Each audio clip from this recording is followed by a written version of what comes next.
Hola, nos encontramos hoy de un modo vivencial, esperando que esta herramienta les ayude a ustedes a hacer más comprensible y accesible la materia. En el primer módulo vamos a empezar entonces a estudiar el texto como lugar de producción y comprensión de significados. Adelante entonces, comenzamos. Y lo primero que tenemos que ver es a qué nos referimos con la palabra texto. En innumerables ocasiones habrán escuchado ustedes esta palabra en la vida cotidiana. Normalmente se la emplea con distintos significados. Generalmente, por ejemplo, en el ámbito escolar, escuchamos hablar de texto para referirnos a los trabajos científicos, a los manuales, a los libros escolares. Y también, generalmente, cuando se usa coloquialmente la palabra, se piensa en una publicación escrita, en un producto que está en un papel. Sin embargo, desde la lingüística, este concepto de texto es mucho más amplio. Abarca toda producción que tiene un sentido, una unidad y una finalidad comunicativa. Así entonces podemos pensar en textos orales y escritos. Podemos pensar también en textos verbales y no verbales, por ejemplo, una obra pictórica o una composición musical. Ahora bien, hemos dicho que el texto se caracteriza por el sentido, por la unidad, por la finalidad comunicativa. Entonces, si nosotros escuchamos una sucesión de ruidos o de sonidos, eso no constituye, por ejemplo, una música, una obra musical. O una sucesión de dibujos o manchas tampoco constituye un texto pictórico. Lo mismo pasa con los textos escritos. Una sucesión de palabras o de fragmentos, por ejemplo, en un examen escrito, si pasamos a hablar de un tema a otro, nos vamos por las ramas, vamos salpicando y saltando temas, eso no condice con la cualidad que define a los textos. ¿Qué es entonces un texto? Es, para ir resumiendo y retomando, una unidad comunicativa que tiene sentido completo, por un lado. Es también producto de la actividad humana. Eso es también lo que determina un aspecto clave de la definición.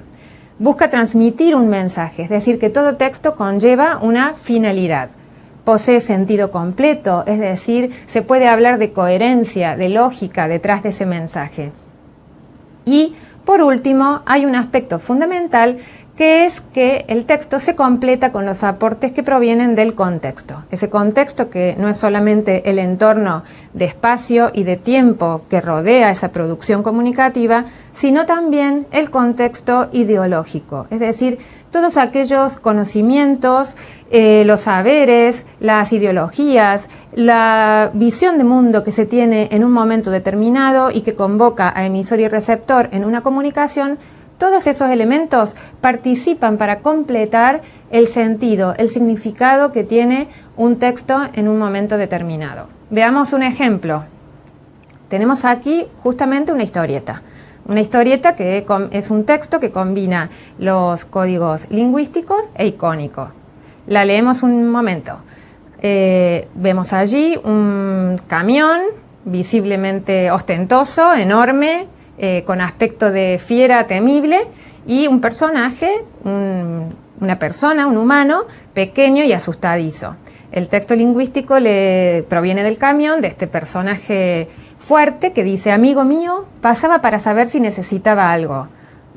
Tanque lleno, por favor. Un cambio brusco de sentido. ¿Qué pasa aquí?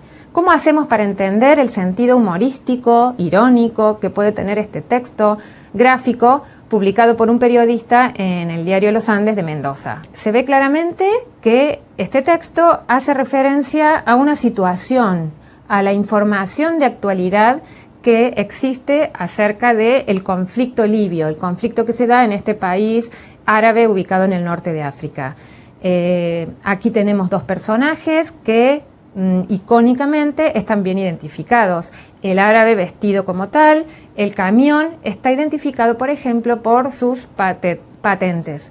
Si vemos bien, tenemos allí una patente de la Comunidad Europea, de los países que nuclean a la Comunidad Europea, y otra patente menos conocida, pero que se refiere a la OTAN, la Organización del Tratado del Atlántico Norte.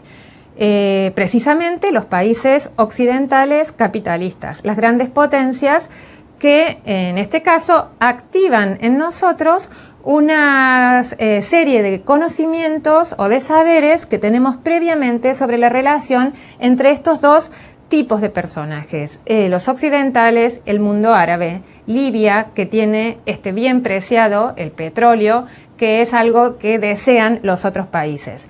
Evidentemente, si además insertamos esta información en el contexto de actualidad, en el contexto de información de actualidad, donde se publica una viñeta humorística como esta, nos damos cuenta de que hay un sentido adicional que el texto nos transmite y que va más allá de lo que está puesto allí explícitamente.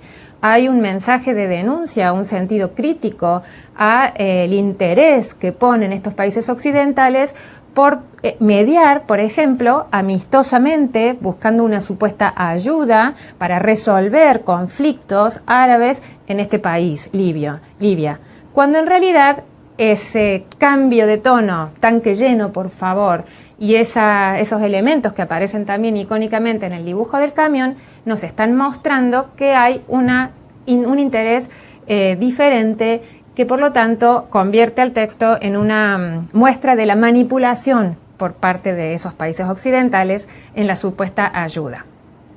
Hay un elemento más que me gustaría resaltar en lo que es la definición de textos.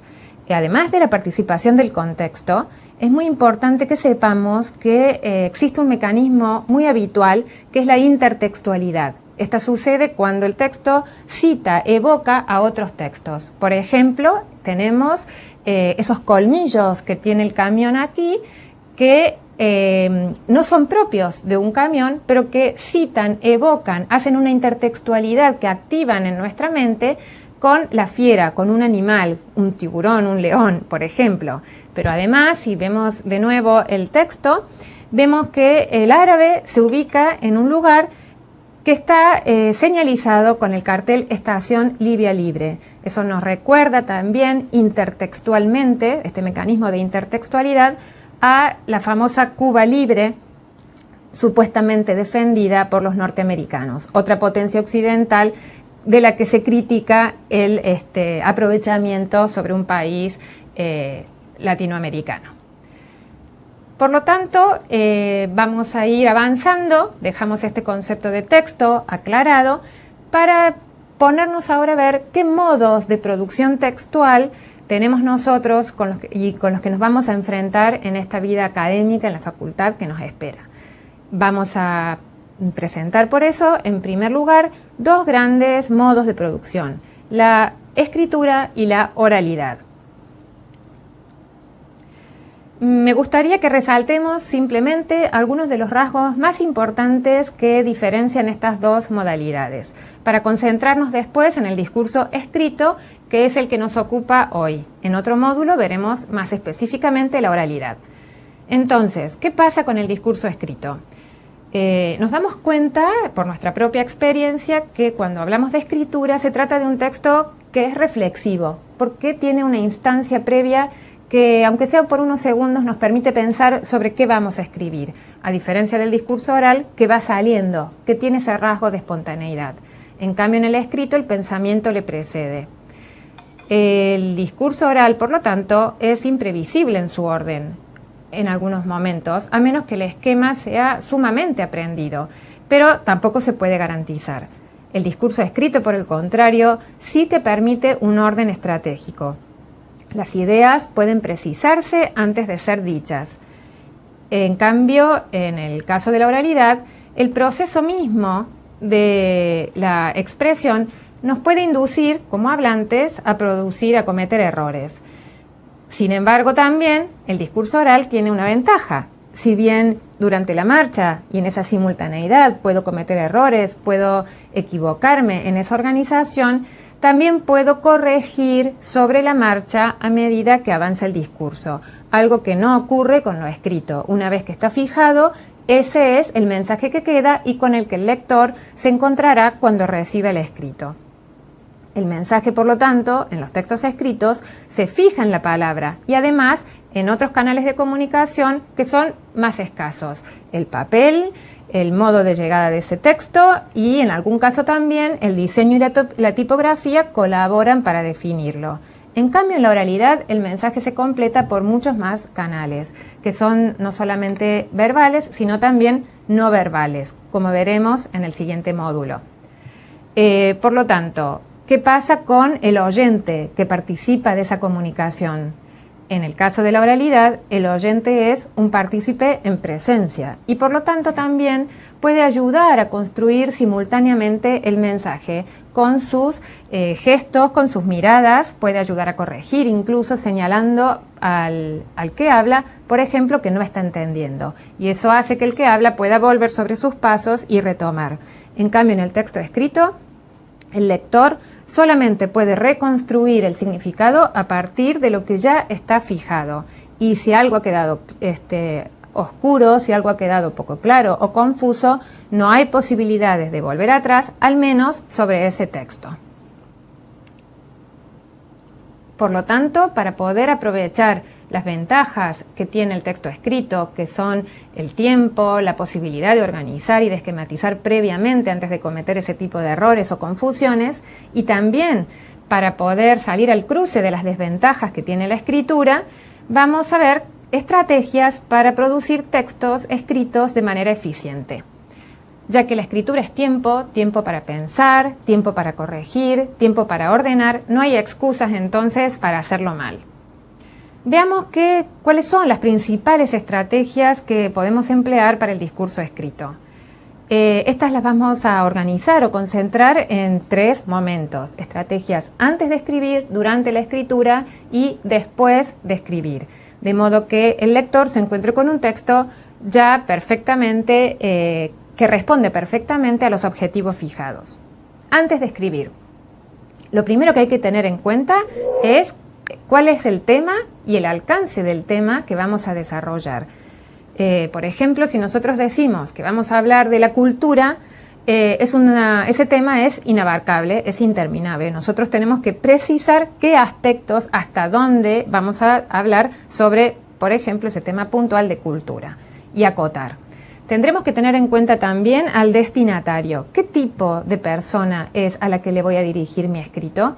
¿Es un texto formal o es un texto que voy a enviar dentro de un ámbito familiar? ¿Cuál es el objetivo que quiero conseguir con ese texto? ¿Qué quiero que produzca en la persona que lo lee? Y también, antes de escribir, tengo que tener presente el contexto en el que ese proceso de comunicación se va a dar. En qué contexto se está presentando este texto y, sobre todo, en qué contexto lo va a leer el que lo reciba. Durante la escritura tengo que vigilar muy bien 2 cosas: la adecuación en el trato, por ejemplo, la relación comunicativa y la corrección a medida que escribo. Pero después de escribir tengo todavía la ocasión de revisar si los objetivos están cumplidos, si hay errores, por ejemplo, por falta de concordancias, por duplicaciones mal elaboradas en las oraciones o redundancias, reiteraciones que puedo tachar y omitir. También tengo que vigilar si cada frase se entiende de manera unitaria y si el texto avanza de manera organizada y clara, si hay enlaces, si hay progresión, que van haciendo claro que hacia el final del texto el objetivo está efectivamente cumplido. Leemos simplemente un ejemplo que se supone, no es un ejemplo real, que saldría en La Voz del Interior. Pongamos por caso que una universidad en una provincia del norte del país, cualquiera sea, celebra un simposio para fomentar la actividad privada y ese es el título con el que titula el periódico en cuestión. Y entonces dice así: en la Universidad de se inauguró ayer el simposio Nuevos Emprendedores. Con una conferencia de tal y tal, abrió el simposio. Hubo un acto en el campus después de la conferencia, donde todos asistieron entusiasmados para recibir su credencial y comenzar las actividades. Así pudimos ver que el tema era súper interesante a juzgar por la cantidad de público que atrajo.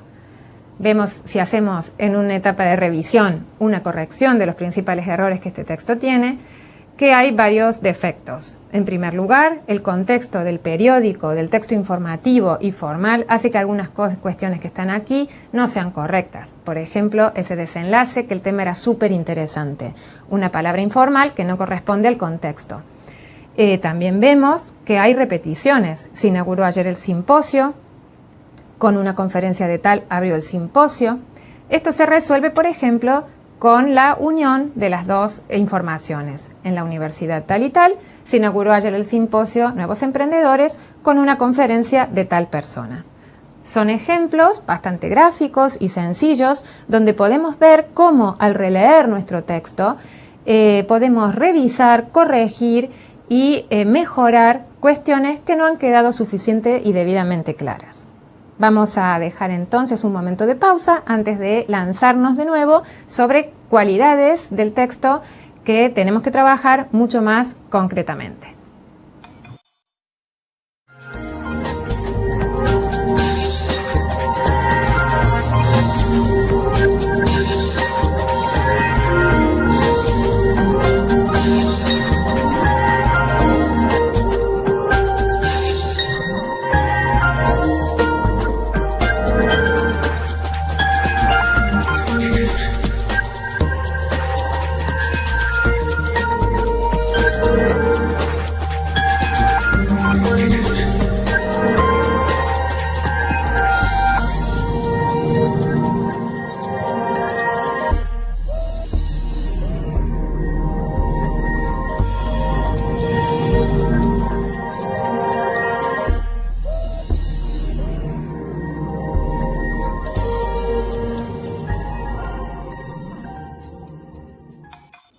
Seguimos entonces definiendo las cualidades más importantes que debe cumplir un texto para ser tal. Habíamos visto que la unidad, el sentido comunicativo total, es lo que radicalmente diferencia o define un texto. Por lo tanto, estamos hablando de dos cualidades esenciales, la coherencia y la cohesión. Vamos a empezar con la coherencia. Esta es una cualidad que asegura la unidad semántica. Este concepto significa significado, es decir, es una característica que se asienta en los temas, en los contenidos del texto. Se basa, por lo tanto, en la correcta selección y organización de esos contenidos alrededor de un tema eje central y global que en la manera ideal, más perfecta, sería la que estaría anticipada y referida en el título. Un texto coherente, por lo tanto, presentará una sucesión lógica de los contenidos, asegurando así que la información nueva que se va añadiendo en cada frase, en cada párrafo, se está vinculando con la anterior. Es muy importante para poder redactar un texto coherente tener presente el tema total antes de ponerse a escribir. Vamos a ver un ejemplo de coherencia, de cómo se desarrolla la coherencia en un texto en el que está dada de manera correcta. Dice así, es un texto periodístico que cuenta la tormenta de unos días pasados. Y dice así: tras vivir un día muy caluroso, con una sensación térmica de 43,2 grados a las 15, llegaron esta tarde-noche fuertes tormentas aisladas en Córdoba, principalmente en el centro y sur provincial. En efecto, intensas precipitaciones, acompañadas con ráfagas de viento, afectaron a las localidades de la zona, como en Tío Pugio y Jesús María. Me detengo un momento en esto. El primer párrafo se puede sintetizar con un tema: llegaron fuertes tormentas a Córdoba a causa del intenso calor. El segundo párrafo nos añade una información nueva: ¿cuáles son los lugares más afectados de la provincia?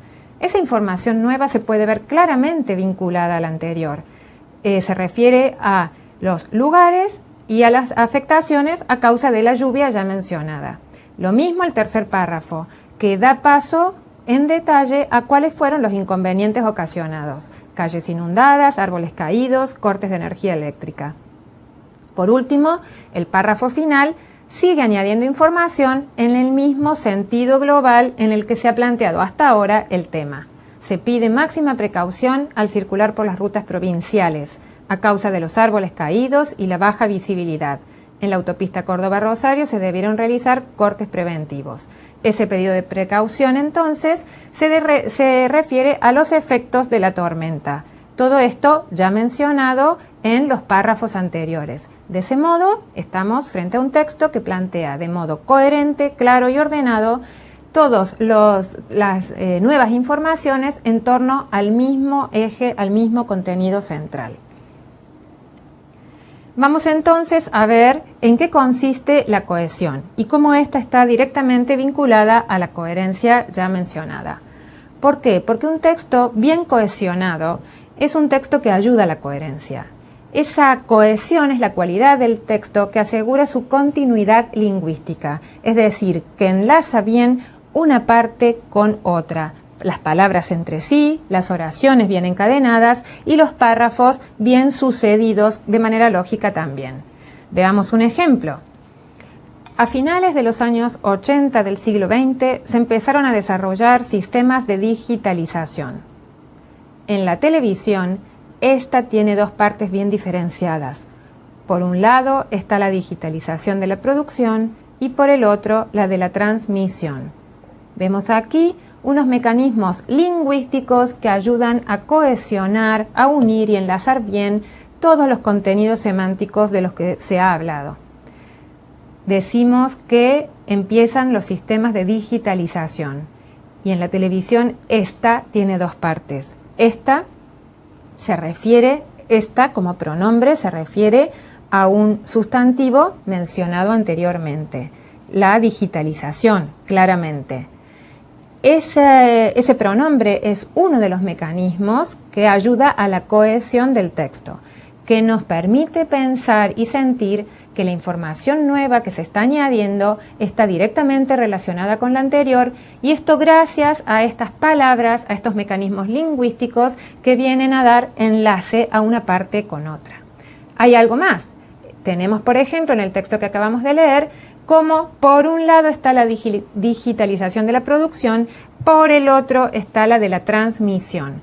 Cuando decimos por un lado, por el otro, también estamos en presencia de dos mecanismos lingüísticos, que son los conectores, que nos están anticipando esta información nueva relacionada con la anterior en dos sentidos bien determinados y además relacionados entre sí. ¿Quién los pone en relación? Estas palabras. Por eso decimos que la cohesión se asienta en mecanismos gramaticales y lingüísticos. Ahora bien, ¿basta con poner elementos, palabras que son típicas de la cohesión para que el texto esté bien unido y sea por lo tanto coherente? Veremos que no. Vamos a pasar a un ejemplo donde exageradamente vamos a hacer notar que no basta con mezclar mecanismos de cohesión para conseguir esa unidad. La lluvia trajo problemas a la provincia. Córdoba está en el centro del país. En Argentina hubo elecciones recientemente y la candidata ganadora acaba de reunirse con los líderes del mundo. En el mundo también hay problemas. Aquí se ve, en un ejemplo absurdo si se quiere, cómo la provincia, que se refiere a Córdoba está en el país, que es Argentina. En Argentina suceden cosas que están en el mundo y en el mundo suceden otras. Es decir, tenemos unos mecanismos de cohesión lingüística, pero que de ninguna manera nos están permitiendo hablar ni de que hay coherencia, ni de que hay, por lo tanto, texto, es decir, sentido, finalidad comunicativa. ¿Cuáles son esos mecanismos de cohesión que ustedes ya habrán podido ver en la lectura, pero que ahora repasaremos? En primer lugar, la repetición, es decir, la posibilidad de volver a retomar las palabras, sea de manera idéntica, literal o a través de sinónimos. Sinónimos que pueden ser semánticamente admitidos como tales o lo que se llaman sinónimos textuales, que son palabras que nosotros podemos entender como referidas a lo mismo, aunque semánticamente no sean propiamente sinónimos. Por ejemplo, si yo digo avenida y digo la Monseñor Pablo Cabrera, aunque no se trata de sinónimos, estamos hablando de lo mismo. A eso se refieren los sinónimos textuales. Además, podemos hablar de repetición cuando podemos entender esa hilación, esa conexión entre dos palabras por conocimiento de mundo también. Por ejemplo, saber que la Monseñor Pablo Cabrera es efectivamente una avenida. Otro mecanismo de cohesión, tal vez el más empleado, es la sustitución. Y esa sustitución se refiere a que las palabras no son repetidas, sino que son cambiadas por otras que son los pronombres. ¿Qué pasa con esto? Cuando los pronombres retoman algo ya dicho, pero el escritor no pone la suficiente atención para asegurar que ese enlace sea del todo correcto, puede producir errores, puede producir ambigüedad. Por ejemplo, si yo digo, Vilma y yo recorríamos el lugar con cautela, pues estaba oscuro. La alarma de su reloj de repente sonó. Un tercer mecanismo de cohesión es la elipsis. Aunque parezca extraño, es también muy usual. ¿Qué es la elipsis? Es ese mecanismo que nos permite hablar de la presencia de lo ausente. Es decir, el texto retoma algo como si ya estuviera dicho, aunque no lo esté diciendo. Por ejemplo, el caso que acabo de nombrar, la Pablo Cabrera o la Monseñor Pablo Cabrera. Está la elipsis del concepto avenida, pero se puede suponer, se puede recuperar. Y el texto mismo la evoca, la hace presente, gracias al contexto lingüístico en el que está inmersa esa expresión y además porque antes también ha sido nombrada.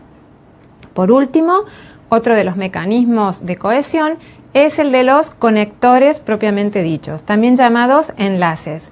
Los conectores son muy importantes porque anticipan al lector el sentido de lo que va a venir.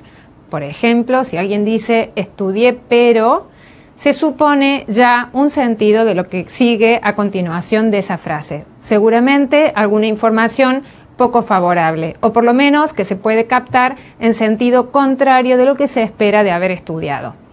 Y esto nos permite hablar de distintos tipos de conectores. Conectores adversativos, por ejemplo, que son estos, como el pero, que ponen en contraposición dos ideas, estudié y no me fue bien.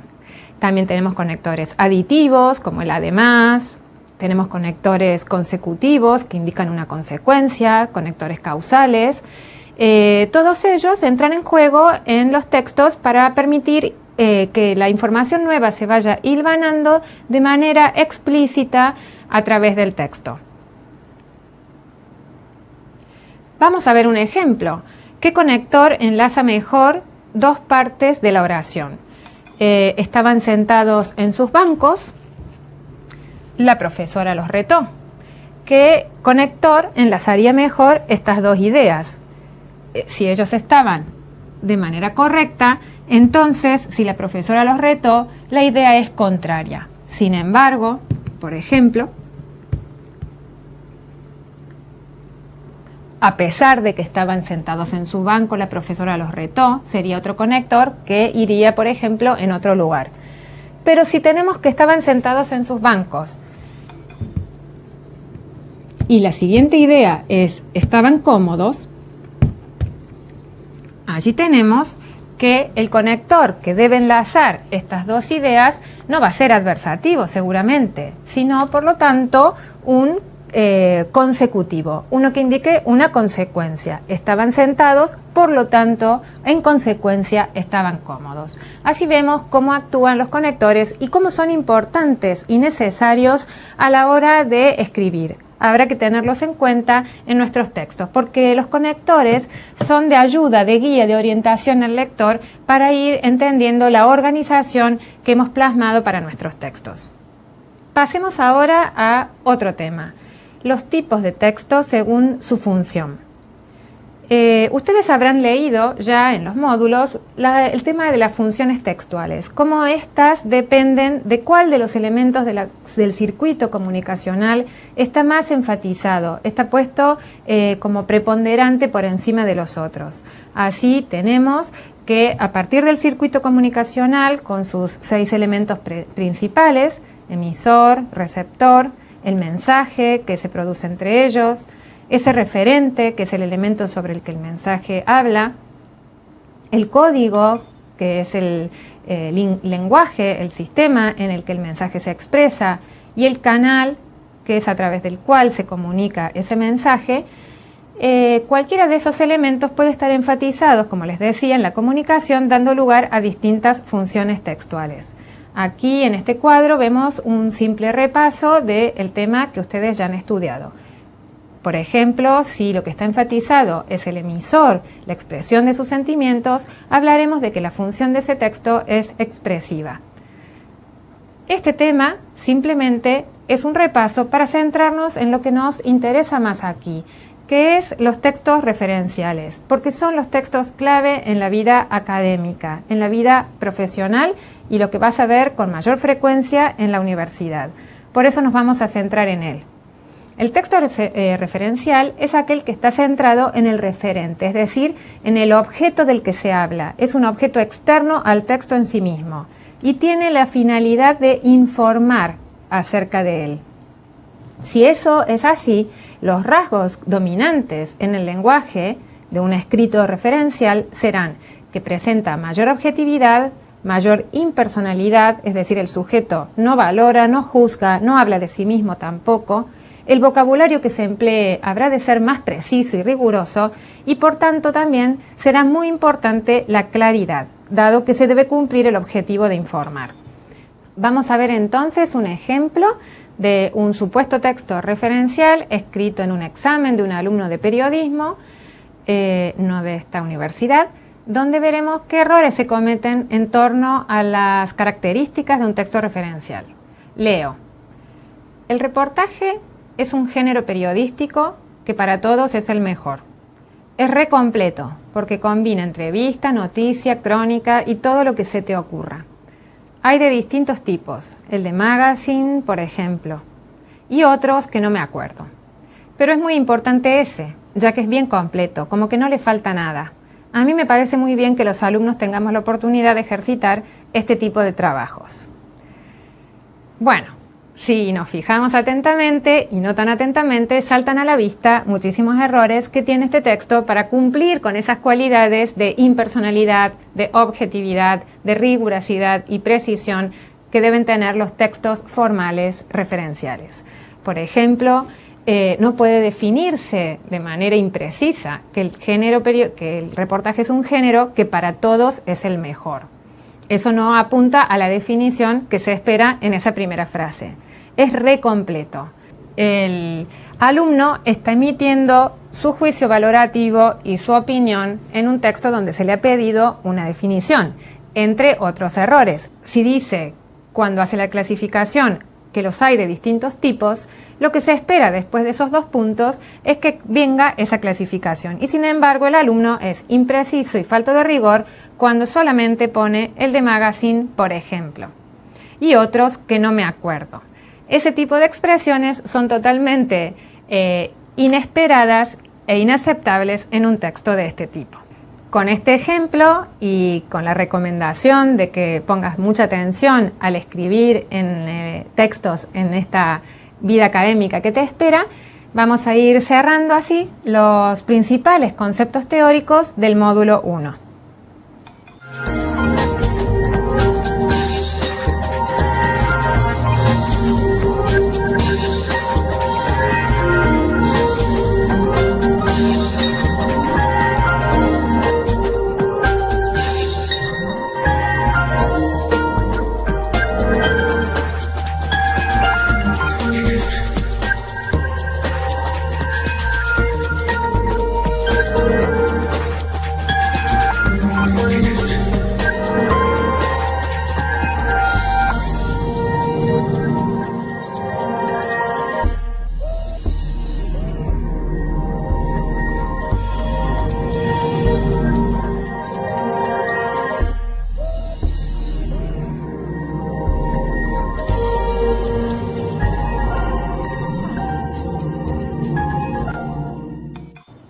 Vamos a pasar ahora entonces a un ejercicio que busca integrar todos los principales aspectos de los contenidos que hemos estado viendo a lo largo de este módulo.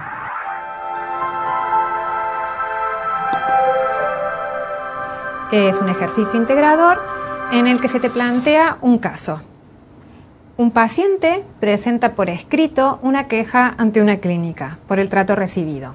La consigna de trabajo es la siguiente: determinar si el escrito es coherente y, si no lo es, señalar en qué elementos textuales se encuentran los principales errores. La idea es que vayas viendo dónde están los inconvenientes que pueden traer alguna confusión o error a la falta de unidad y de claridad, y también se te puede ir ocurriendo cómo lo transformarías para mejorarlo. Vamos entonces a la carta. El ejercicio entonces es saber si este texto es o no coherente. La carta, cortita, dice así: Señores Clínica Abril, presente. No vamos a ir a errores de tipo de escritura de la carta, si la carta formalmente se diseña o no de esta manera. Vamos a ir directamente a fijarnos en los problemas de contenido de la escritura. Estimado director, me dirijo a ustedes con motivo de mi internación el pasado 10 de noviembre, a causa del trato recibido. Además, las personas de recepción me tuvieron esperando 1 hora sin explicación. Sin embargo, esperé todo el tiempo sin saber qué sucedía. El médico llegó y se ocupó de mis dolencias enseguida, gracias a Dios. Padecía de un problema que necesitó de cirugía, pero sin más complicación. En segundo lugar, las enfermeras no acudían cuando se les solicitaba ayuda. En efecto, ver televisión tenía un costo que me fue facturado, pero nunca se me avisó de que así sería. Esperando una respuesta, me despido de usted, fulano de tal. Seguramente les causa un poco de gracia porque ya están percibiendo cierta falta de lógica en este texto. Les voy a dejar unos momentos para que ustedes lo observen con detenimiento y reflexionen, señalando esos errores, apuntando cuáles serían los lugares donde hay esa falta de conexión y de coherencia. Pero les pido, sí, les oriento para que vayan viendo desde el momento en que el que escribe la carta se dirige al receptor. ¿Cómo es este trato? Si es coherente y se mantiene a lo largo del texto. Que se fijen los enlaces, que se fijen los conectores, que se fijen también el paso de un tema a otro a lo largo de los párrafos. En todo esto reside la coherencia, que como dijimos en las clases anteriores, está sentada en los elementos mecanismos lingüísticos de cohesión también. Vamos a verla, deténganse un momento y después la analizamos todos juntos.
Bueno, me imagino que ya habrán detectado seguramente unos cuantos inconvenientes en esta carta.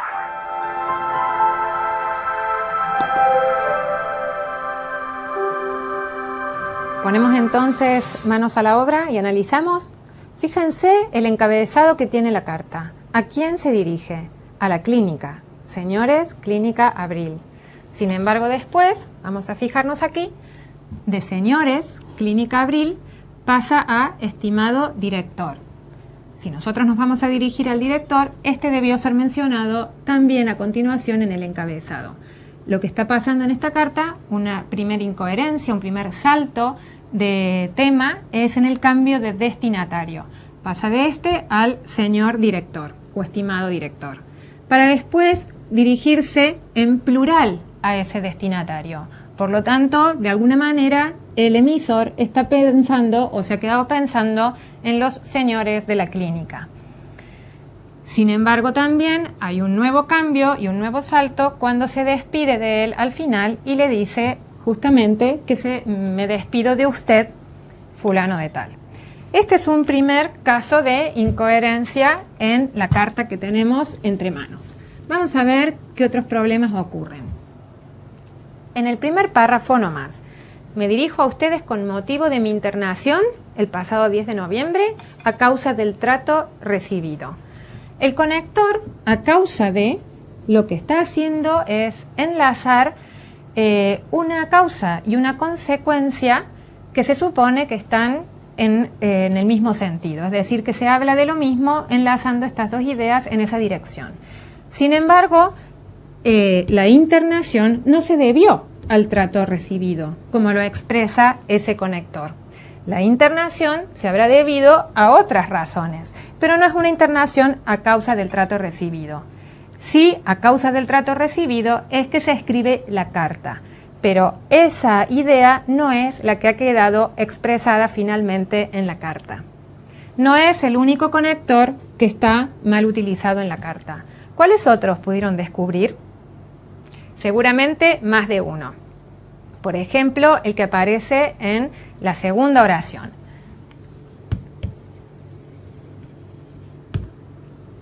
Acaba de decir el escritor de este texto que se dirige para presentar una queja a causa del trato recibido. En realidad no ha dicho que va a expresar una queja, sino que se refiere a su internación por el trato recibido. Si dice además, este conector, que es un conector aditivo, anticipa al lector que la información que viene irá en el mismo sentido, añadirá información que va en la misma línea de lo que se viene diciendo. ¿Es así en esta carta? Además, las personas me tuvieron esperando una hora. Por ahora no se han explicado razones de una queja o de un reclamo. Por lo tanto, ese además me tuvieron esperando sin que antes se hayan explicado motivos de reclamo es también incoherente. Esa es, en todo caso, una primera razón, un primer argumento. Y por lo tanto, el además, que señala la suma, la adición de una nueva cosa en el mismo sentido, estaría de más. También sucede esto en la tercera oración, que empieza con un conector incoherente. Dice, sin embargo. ¿Cuál era la idea anterior? Las personas de recepción me tuvieron esperando una hora sin explicación. Sin embargo, anticipa, como es un conector adversativo, una idea contraria. ¿Lo es? No. Fíjense en la carta nuevamente. Sin embargo, esperé todo el tiempo sin saber qué sucedía. Esa idea va en la misma línea, en el mismo sentido que la anterior. Por lo tanto, el conector, sin embargo, tampoco es adecuado para enlazarlas. A veces nos sucede esto. Conocemos los conectores, nos gusta usarlos, sabemos que son aclaradores, pero es fundamental también manejar muy bien el significado que cada uno de ellos tiene y también ser conscientes de cómo ellos orientan y de alguna manera estimulan la interpretación del lector en un sentido determinado y por lo tanto hay que ser muy precisos al seleccionar el conector adecuado. Veamos qué pasa en el siguiente párrafo. El siguiente párrafo pasa a contar otro tema que es que el médico llegó, se ocupó de sus dolencias, estas dolencias no tuvieron ninguna complicación a pesar de la cirugía. Por lo tanto, la carta salta en el segundo párrafo a un segundo tema que nada tiene que ver con la queja, con el reclamo que se viene planteando en el párrafo anterior. Y tampoco tiene que ver con lo que sigue en el párrafo siguiente. En segundo lugar, dice el tercer párrafo, en segundo lugar, las enfermeras no acudían cuando se les solicitaba ayuda. Vamos a analizar un poquito más esta carta, tan incoherente como ya habrán podido ver.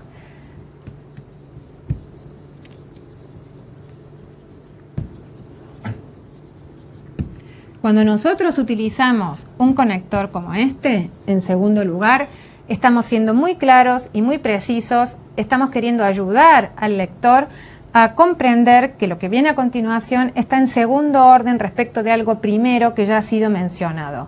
Por lo tanto, aquí hay que hacer dos advertencias. Primero, asegurar que lo que vamos a decir en segundo lugar sea efectivamente un segundo aspecto de algo que ha sido mencionado antes. Lo es respecto de lo que se ha dicho en el primer párrafo, no en el segundo, que es el inmediato anterior. Por lo tanto, es confuso. Es decir, que hay una queja respecto de las enfermeras cuando antes había habido una queja respecto de la espera. Esta organización no es clara por esa intromisión en el medio de ese párrafo referido a su dolencia y a la operación. Pero además hay otra advertencia que les decía que había que hacer respecto de este conector. Cuando nosotros utilizamos en segundo lugar, en segundo orden, por otra parte, tenemos que estar completamente seguros de haber utilizado antes el conector que va en su par. Siempre tienen que ir en conjunto. Por lo tanto, antes tendría que haber aparecido, en primer lugar, esta queja. De modo que, en segundo lugar, quede claro que viene otra que se vincula en relación lógica con la anterior, de alguna manera retoma este relato que ha sido mencionado antes. Veamos qué más hay en esta carta.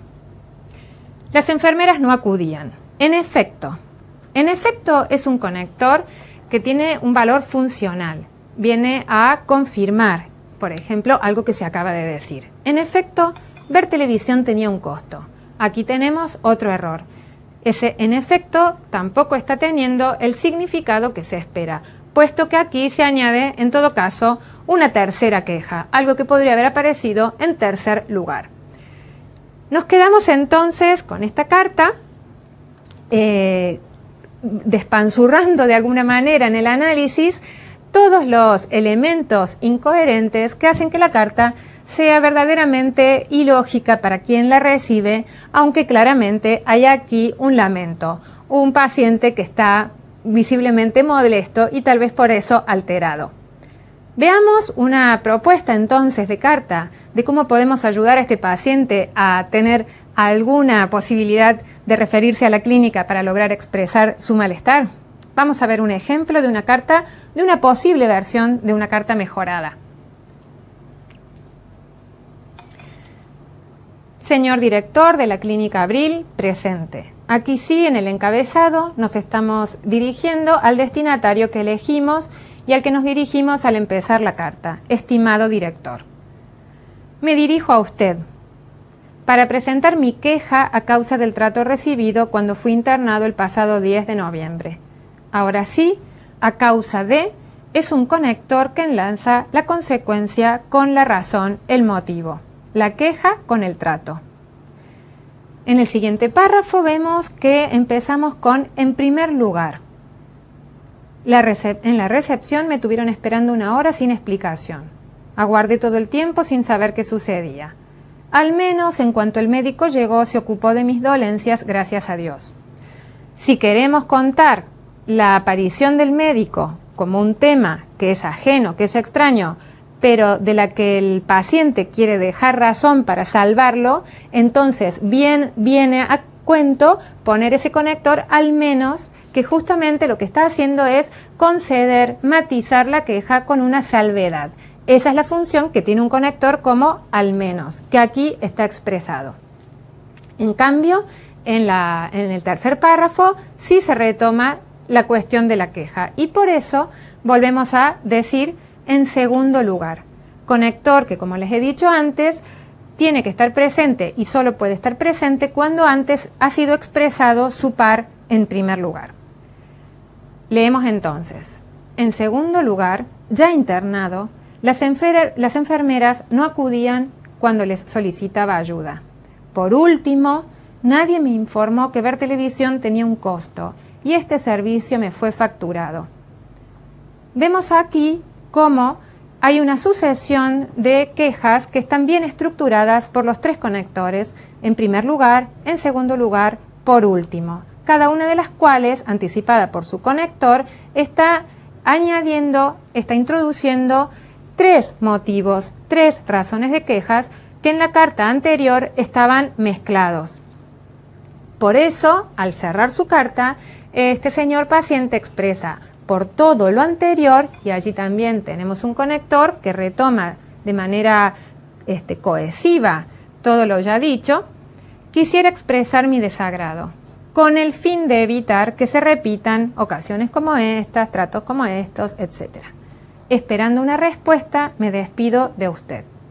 Como se ve, la carta cierra ahora de manera coherente, en el final retoma el motivo de la queja, quisiera expresar mi desagrado, dice claramente, para cerrar y se despide de un usted, que es ese mismo destinatario que desde el encabezado ha sido explícitamente mencionado. Ahora sí tenemos un texto en el que los elementos lingüísticos de la cohesión están al servicio de la coherencia y han logrado expresar un tema global, un tema eje, que es la queja y el reclamo, alrededor del cual giran todos esos aspectos que se van introduciendo, que son los motivos de la queja, los argumentos. Espero que el ejercicio les haya resultado simple, que hayan además podido ver claramente estos conceptos teóricos, cómo se aplican en la práctica real de un escrito y que también en consecuencia lo puedan seguir teniendo presente a lo largo de las sucesivas escrituras que les esperan. Muchísimas gracias y mucho éxito.